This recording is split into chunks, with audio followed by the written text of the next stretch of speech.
The Fitness Movement is brought to you by Zor Fitness. We offer coaching and individualized program design, as well as educational content for coaches and athletes. It's all one place, zorfitness.com. All right, we're going to talk about athletes' feedback. So basically, Chris and I are individual design coaches. So our athletes are executing on a program that we write for them. And by the nature of individual design, you continue to build the program off the feedback the athlete gives you. So if they say things are feeling really good, things went really well, we're going to progress it a certain way. If they say it feels awful and it didn't go well, we're probably going to adjust course. If they get injured, we adjust course, which doesn't happen for other programs. Like if you have a PDF program, you download the 8 weeks and you do it regardless of where you're at and how you feel, which is obviously one of the big benefits of individual design. However, in order to get the best program possible, then you need to have the best feedback and communication possible with your coach. Typically, I will write for my clients 1 week of training at a time. So they're doing a week of training. I'm looking back at what happened the previous week and what they've done up to this point to write out their next week. Is that how you do it, or is it different than that? No, that's how I do it. I mean, I think we've talked about it on other episodes, but our general is like you write a skeleton or a template, and then from there, the specifics get entered week to week. I've done it, I think, for simpler programs, like not program design clients, but like people are like, hey, can you write me something so I can get in the gym? Fully knowing they're not going to go to the gym anyways. Like I'll write out. You're like, I'm not going to spend that much time on this. Yeah, it's like, come on, bro. I know you're not going. I might do more, but the reason why I go a week at a time, and I think you're the same way, is exactly what you talked about. It's like, I could write up 2 months of workouts, and it's like, this makes perfect sense in a vacuum, right? But it's like, what happens if you get a couple of nights of bad sleep, or work is super stressful and you got to take 2 days off and now your progression is off, or, you tweak something and we got to redo, a progression and shorten the range of motion or whatever, or change something. It's like, you could write out a full 12-week cycle and then like literally have nothing that looks the same at the end of the 12 weeks. And it's like, it doesn't make any sense. If you're going to be actually in tune with your athletes, then it's like you almost have to go week by week. I mean, I'm sure there's little nuances you could do differently, but yeah, I do it the same way. Or less, I guess, is the other option. Right. Like go in there and do, rest day to rest day, and you program 3 to 4 days at a shot. I mean, that's like you see like old school like videos of Rich Froning, like where it's like he knew what he wanted to do going into the day, but he would just like change it every day based on how he felt, what he did the day before, what progressions they were following. But like that's like just not feasible for some people, for most people, and also not necessary for a lot of people, right? Like somebody like Rich back in the day, he's doing so much of so many different things that like who knows how you're going to feel after going through this variety mishmash of metcons that he's doing on a particular Tuesday. Like it's hard to predict, whereas like I think most people that we're working with, their programs are a little more static in the fact that there's not so many moving pieces that it becomes hard to predict their performance, because you always want to like have them at their best at any given point to at least execute the work as well as they're able to do on a given day. Like you don't want them to come in and feel like trash and then have some really important thing that they need to do. Like yes, you need to be training enough where you move the needle forward. You're not always going to feel like 100%, but generally you want them to feel fresh. So no, I think that fairly quick turnaround is important for probably any coaching of high-level athletes, but I think especially in CrossFit with the number of moving parts, it's really it's helpful for the coach to have just a little bit less of like a trajectory. Like you still know where you want to go with things, but actually isn't built out super far in advance. Yeah, exactly. So I think all that being said, like our point of this conversation is to like say like, hey, if you're one of our athletes, it's important for you to know that feedback loop is pretty short intentionally, because we want your feedback and we need your feedback to build out a good program. So if you don't give us the right things back, you're not going to get great inputs simply because we don't have a great picture of where you're actually at. Mm-hmm. So part of it is on our side of things, and our job is to say, like, we need this or that from you. Like, okay, we want these certain things filmed. We want to know what your exertion level was on this. We want to know how many reps you did or what your scores and times were. So that's maybe like the first thing is like metrics. So what specific metrics do you want from your athletes when they're doing CrossFit training? So casting a wide paintbrush, like I want weight results, right, for the lifts. And I know that's like, well, duh, why wouldn't you do that? You'd be surprised, like how many in True Coach just green check marks I get where it's like, all right, well, I'm glad you did it, but like I'm actually planning on working the next 3 weeks off of the weight you hit today. So if you could tell me what that is, that'd be great. So that's the first thing is like, all right, weights lifted. The other thing is specific. I'm going to interrupt you quick. So like True Coach, one of the things that like you're going through and you're marking down your results as you go through your session, essentially. Yeah. So it's very easy to give feedback. It's extremely easy. There is, and Ben, good. It could not be easy, right? The only way it could be easier is if I'm sitting next to you, writing it myself. holding their hand. Yeah, because it's like to do your workout, you have to go into your app to see what you're doing. And so it's like, I'm already there. And so, listen, if someone was short on time, so they didn't give me a ton of feedback, like, although that's like annoying, like I can at least wrap my head around that. It's hard for me to wrap my head around, like, you couldn't type 135. Like you were so pressed for time that you couldn't with your thumb type 135 under the lift. Like, so weights, that's for sure. I like videos. I think some people can go a little overboard with videos. Like if I write up 8 sets of something, I don't necessarily need to see all 8 sets, you know? Yeah, and honestly, like I think people do that thinking like, oh man, my coach is going to look at all these. Like probably not, first of all.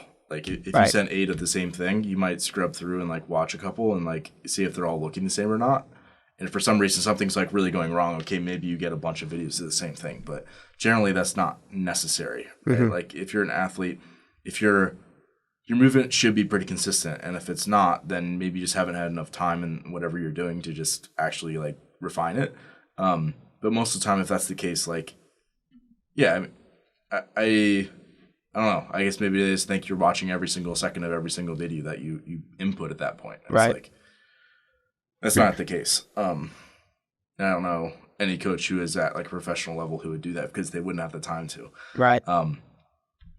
So maybe that's bursting somebody's bubble out there, but I also think that like what the coach is doing is they're trying to sift through the information at that point, which again is maybe that's the cutoff. Maybe is like how much is too little. It's like the coach doesn't have what's necessary, like the information necessary to actually program the next week effectively. Right. Like they don't have your scores, they don't have your time, so they're just kind of blind as they go to write your next week. Whereas too much, now your coach is having to sift through and decipher what information there is most important that they should be looking at and what they can kind of skip over. Mm-hmm. Where at that point, obviously that's not going to be ideal either because they might skip over something that's actually important. And again, I don't think that the abundance of feedback is super common, but I think maybe we each have like an athlete that might deal with that. Yeah. And then, I mean, the other stuff is like you said, weights, times, some videos and movements. Those are some of the most important ones. I mean, I'll get some feedback on like, this felt really good, or I felt really good doing X today. And I love hearing that stuff. But if I was to look at bare bones, I would say the stuff that you mentioned. And then I would also say like, if anything's bothering you, like anything like, oh, we're doing this and this bothers my shoulder. I can't tell you how many times I've been programming stuff and like not getting results. And I'm like assuming everything's fine and going through a progression. It's like, yeah, I haven't done any of the bar muscle up work the last couple of weeks. My shoulder's been really bothering me. It's like, why didn't you think to bring that up? Like I would have stopped programming that 4 weeks ago. Like, yeah. So that I would say that's the other thing. Yeah, and there's certain things that warrant like a more urgent form of communication. Like, I don't know if you are texting clients or it's exclusively through True Coach, but like even if there's like the separate spot where you can just like message your coach and it's not related to the feedback in the workout. Like if you got injured or you tweaked something or you're slept so poorly that like you're skipping your training or something, like you need to let your coach know that. Right. So like those are things that are extremely important, and yeah, you need to be as quick as possible about letting your coach know what's going on with that. And I think you kind of said it, Ben. It's like, if I'm going to pay X number of dollars a month for an individual coach, right? The benefit of that is having that, is the ability to provide feedback and get instant adjustments, the ability to have a program that's specifically geared around you, your goals, and what works for you. And it's like, if you're not going to provide the feedback, frankly, you lose out on a lot of the value you get from hiring a coach, right? Like from a programming perspective, there's other things that come with it. But if we were to look at just from the program, the X's and O's, the sets and reps, it's like, dude, if you're not going to talk to me and provide me feedback so I can make adjustments, like we might as well just do a template. Like it's pretty much the same, you're operating on the fly. It actually very much becomes that. Yeah. It's like, if you're writing, we talked about this the other week. It was like, if you're writing a group program, it runs for the avatar and you assume the person's healthy. You assume all these things because you don't know. Right. And that's exactly what you do if you don't get any feedback. Which we've both had clients who, for months on end, will continue to pay us and we'll continue to write programs for them because that's what they're paying us to do, who really don't give hardly any feedback. And that's, I think both of us has become a little bit less emotional about that. Yeah. But it's just sort of like, it's frustrating, but then also like the reality is like, you're paying us to do this. You've hired us to do a certain thing. We're going to do that thing the best that we can. It's just the reality is like the quality of that with you giving us no feedback is going to be, I don't want to say poor, but maybe a notch above that. Yeah. Yeah. I'll also say like, some things around just like generally maybe how you're feeling in a session, like your mindset or like energy levels or things like that can also be very helpful. Sure. Especially if it's not like this paragraph of like a journal entry of like, everything that's you venting about everything that's going on in your life. Again, if it's not overload where the coach is having to sift through it, it's like, hey, energy was a little low in this PM session today. Felt better as I got warmed up into my working sets, right? Is something as simple as that gives us like this picture of like, okay, this is how they're feeling at the start of this session, and like it sounds like things improved.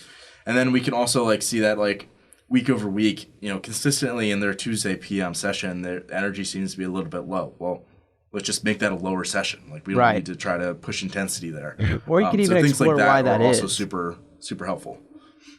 Well, sorry, what I was even saying was like, you could even then explore why that is, right? Like, again, everything could look really good on paper, but then if you're like, man, for the last 3 weeks, you've told me your energy is really low in your Tuesday PM session. Why do you think that is, right? Like, and then maybe, because a lot of people don't realize, and this is not unique to the people we deal with, but just in general, people just start going throughout their days and they don't stop to think like things might have changed or whatever. And if you get that feedback consistently, and then you as a good coach can be like, hey, I've noticed this. Why do you think it is? And the next thing you know, they're like, oh, you know what? My work hours did change, right? Like I actually have to get up earlier on Mondays than I have previously, or Tuesdays. And it's like, oh, okay, that's news. We should probably adjust how we program on that day, or you know what I mean? Yeah. Or maybe you create a progression. It's really good, right? They got to work on X. And so you put it on a Monday, you want it to be fresh first thing, but maybe because it's a new skill or an underdeveloped energy system, they come into the next day fatigued. And so then you have to adjust and be like, okay, like this is fatiguing them more than I thought it would. So then that Tuesday has to be a lighter session or whatever the case may be. Yeah. I guess bottom line is it's important for people to know that like anything that you put as feedback is opportunities for the coach to then use that to adjust the program moving forward and in a way that can make it appropriate. So if you don't provide the feedback, they can't adjust it in a way that makes it appropriate. Yeah. And then also there's going to be things outside of just sets and reps that impact your performance week over week. And we need to know those things as well. So life changes, energy, sleep, mood, and some of that stuff are things that, I know Chris and Dave both track, metrics off athletes for certain things that are important to track. And that might be more of an objective look, and that's also going to be important for athlete feedback. So yeah, agreed. Should I get off my soapbox now, or is there anything else we should mention? No, I think that's good. I think the last thing we could end on is just, kind of a shout out to our athletes or anyone looking to get a coach is like, guys, please just put something in there, right? Like give me something. There's, like I said, we've gotten to the point in our careers where we've learned to not get emotionally tied. If you're not going to be super serious about your goals, like I can't be more serious about them than you are. But with that being said, it's like, it is disheartening as a coach and frustrating to be like, man, I don't even know if what I'm doing is valid. I have no idea if what I'm writing down is even good. So I would just tell people, like, do yourself a favor, do us a favor, and like put your feedback into your program so we can continue getting you to your goals. Yeah. Also, like, we've talked about this before. Again, if you're a professional coach, you're not waiting until Sunday to write all your programs. Right. Right? You're, like, again, professional coaches, they have more clients. They do a better job with their clients. They have put guardrails in place to safekeep their life outside of coaching and their life inside of coaching. My point being, like, if you have one client that's kind of recreational, you can write their program on Sunday night and it will be fine. Yeah. That's not going to work for having a roster of athletes who are much more serious about their goals and have much more training to do. Mm-hmm. So what that means is that your coach is writing your program throughout the week. So if you always input all of your feedback on Sunday night, your coach might have written your program on Wednesday morning. Yeah. And they didn't get to see any of your feedback from Monday or Tuesday because they wrote it on Wednesday. So ideally, you have this practice of, I did my session. Part of like my wrap up to my session, or at least like the wrap up to my day, is entering my feedback for my coach. Mm-hmm. And that way, it's not just like a bunch of blank cells that will eventually get filled in, but with the at some point from the coach or some point from the athlete, and then the coach has to kind of look back to see what it was previously. So that's just like a good reminder for athletes, like keep the feedback loop as short as you can by entering your results within reasonable amount of time after you get done with your session. I would say like at some point during the next 24 hours before you get done. Ideally before the end of day would probably be best. Yeah. Sweet. Yeah. I mean, I think this will be a helpful resource for us to send out to athletes as just a reminder, like, to, like, you're paying us to uphold one end of the bargain, but it's also reliant on you doing a good job of giving us what we need. Yep. Sweet. Thanks, Chris. Thanks, Ben.